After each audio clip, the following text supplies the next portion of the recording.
Ciao amici, benvenuti in questo nuovo video. Oggi ho il piacere di provare lei.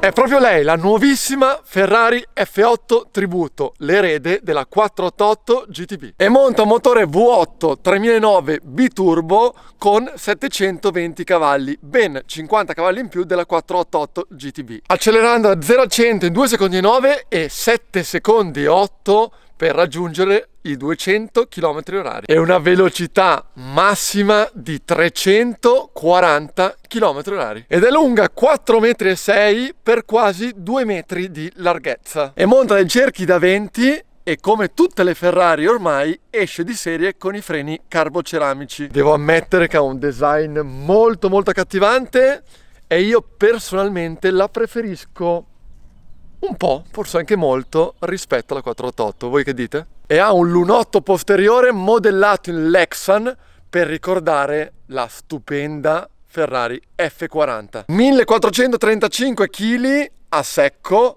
ben 40 kg in meno della 488. Invece per quanto riguarda l'interno, appena entrato mi sono accorto che il volante è leggermente più piccolo della 488, con una forma leggermente più ovale, quindi come si vede un pelino più dritto qui e dritto qui, per essere un po' più maneggevole e un po' più reattivo. Poi logicamente abbiamo il paddle qui dietro e tutte le funzioni qua sul volante, le frecce, abbaglianti, ammortizzatori, accensione e poi il famoso manettino Wet, Sport, Race, CT Off e tutto off. E anche il passeggero ha un suo display per poter monitorare tutto quello che succede in macchina e può anche cambiare tutte le funzionalità. Detto questo, ora ci andiamo a fare un bel giro. E innanzitutto voglio ringraziare Ferrari per avermi contattato e per avermi fatto provare questo gioiellino. E io il 488 lo conosco molto bene. Questa è la prima volta che la provo su strada e voglio sentire un po' le differenze a primo impatto. Devo dire che il comfort è migliorato molto. Sento un sedile sia avvolgente sia più comodo, quindi insomma anche per gli spostamenti, per qualche viaggio sicuramente aiuta.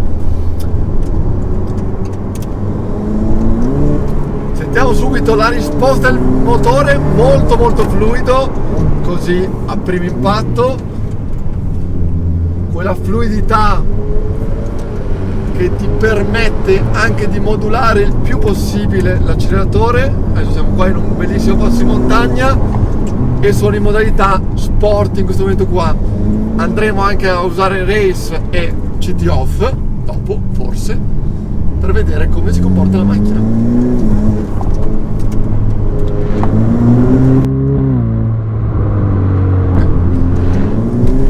Coppia pazzesca, direi.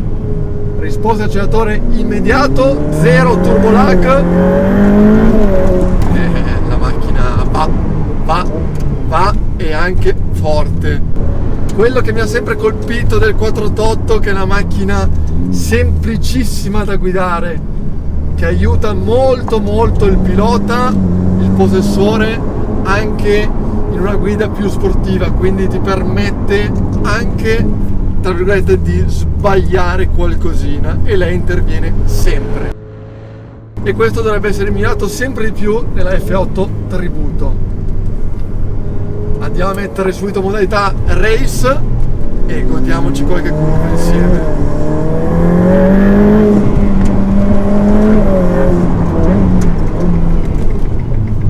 Inserimento pazzesco, bella, facile,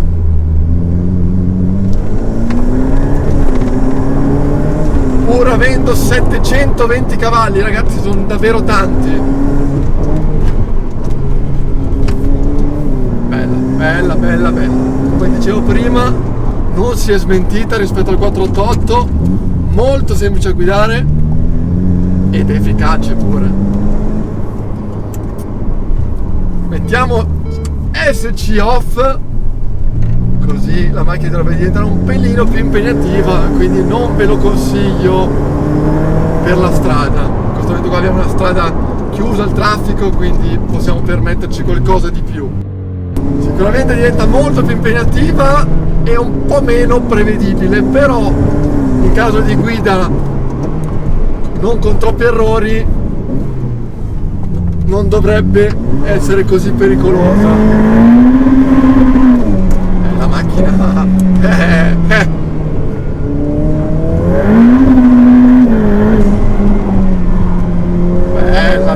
bella. Sicuramente è la prima volta che mi vedete correre un po' di più per strada, ma ho avuto anche questa possibilità qua di avere la strada chiusa e quindi ci si diverte un po' di più. Mi raccomando, per strada si va sempre piano, quindi mi raccomando, non esagerate che ci ho le piste per correre o strade chiuse.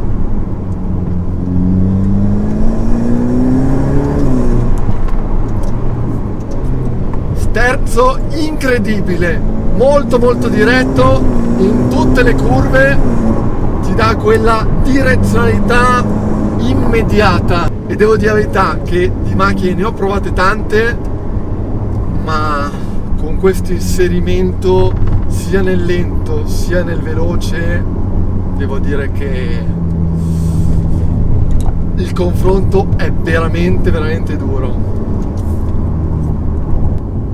Tornando un po' alla comodità, quindi anche un po' in modo meno sportivo, devo dire che tutti questi comandi al volante che abbiamo visto prima sono tutti a portata di mano. Le frecce sembra una stupidata, ma è veramente immediato. Paddle shift come sempre sono fisse, però sono abbastanza grandi, quindi si riescono a usare sempre pur non staccando le mani al volante, quindi questa è una cosa comoda. Bocchettone bello, riesci a modularlo, spostarlo in modo comodo, tutti i comandi e la console centrale a portata di mano, anche questa di dito.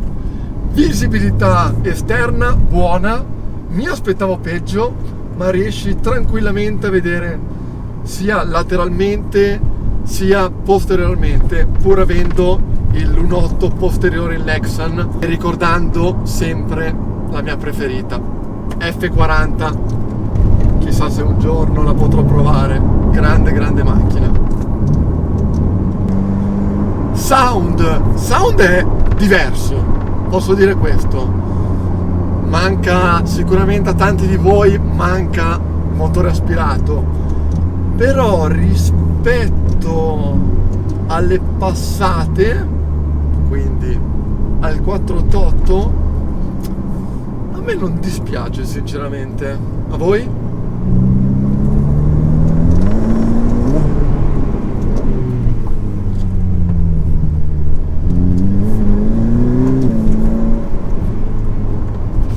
Posizione di guida, devo dire, comoda, sportiva, pur essendo alto non mi crea grossi problemi nel trovare la posizione perfetta per avere una guida sportiva.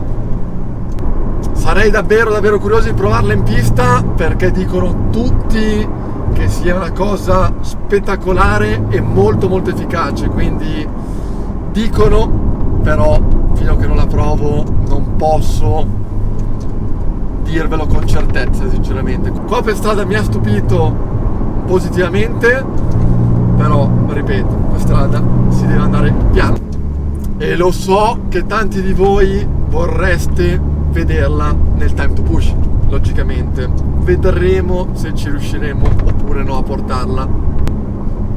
Difetti faccio fatica a trovarne così dal nulla, diciamo. Quello che forse il difetto più grosso di cui parlavamo prima è il sound, che tutti parlano, ma ormai è turbo, non è più aspirata, non ha più quel sound pazzesco di una volta, però vi devo dire la verità, è diverso, non è assolutamente brutto, l'aspirato è aspirato, questo senza ombra di dubbio, però il sound ne ha ancora e i cavalli sono tanti. 2 secondi 9 a 0 a 100 sono pochi ed è un posteriore, quindi sicuramente non scarica a terra come un 4x4 la ferma, però riesce comunque a raggiungere i 100 km in 2 secondi e 9.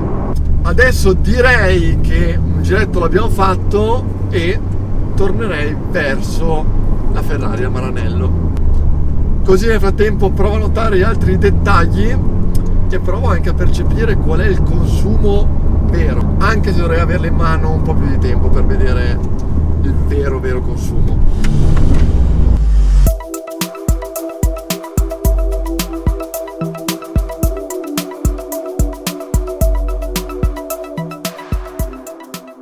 Con grande dispiacere mi tocca ridare la macchina a Ferrari che mi è stata prestata, quindi ringrazio tantissimo, però un giorno che avrò 237.000 euro tornerò e forse me la comprerò.